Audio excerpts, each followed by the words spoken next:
বর্তমানে অবস্থান করছি খুলনা বিআইডব্লিউটির 4 নম্বর লঞ্চ ঘাট। সুন্দরবনে যারা ঘুরতে আসে অনেকেই এইখান থেকে ম্যাক্সিমাম জাহাজগুলো ছাড়ে। তারা একটু বাজেট ফ্রেন্ডলিভাবে ট্যুরে যায়, কম বাজেটে তাদের শিপগুলো যে এইখানে দাঁড়ানো থাকে। এখানে আছে খেয়াবার, মিরাজ সাদ, এমবি আদিবা খান, এখানে আছে হাজি শরীয়তুল্লাহ, মোহাম্মদিয়া, মুহিনাফি, সব লঞ্চগুলো এখান থেকে যারা বাজেট ফ্রেন্ডলিভাবে ট্যুরে যায় তারা এই 4 নম্বর লঞ্চ ঘাট এরিয়াতে এই লঞ্চগুলো ছাড়ে। যেমন পিছনে সব জাহাজগুলো আছে, এখান থেকে যে লঞ্চগুলো ছাড়ে সব লঞ্চ এই যে আইডব্লিউ ঘাট থেকে ছাড়ে। এখান থেকে আপনি কম বাজেটের লঞ্চগুলো পাবেন এবং এজেন্সিগুলোর সাথে যোগাযোগ করলে আপনি সুন্দরবন যেতে পারবেন।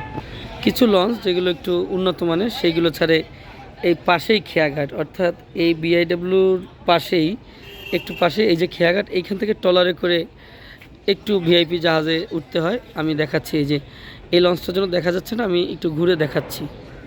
খেয়াঘাট এখান থেকে এই যে আইডব্লিউ ঘাটের পাশেই খেয়াঘাট, এই যে আইডব্লিউ ঘাট, বিপরীত দিকে এই যে ভিআইপি লঞ্চগুলো সব এইখানে অবস্থান করে। আমরা এগুলো দেখতে পাচ্তেছি এবং সাইডেই সব ভিআইপি জাহাজগুলো পাওয়া যাবে। জায়গাটাই এরকম সোজা পাশে আইডব্লিউ ঘাট। তবে একটা কথা মাথায় রাখতে হবে, অবশ্যই আপনাকে আগে থেকে বুকিং করে আসতে হবে, এটা সবচেয়ে ভালো। না হলে অনেক সময় আপনি এসে সিট পাবেন না কখনোই, কারণ লঞ্চ বা শিপগুলোর বুকিং অনেক আগে থেকেই হয়, এই আর কি।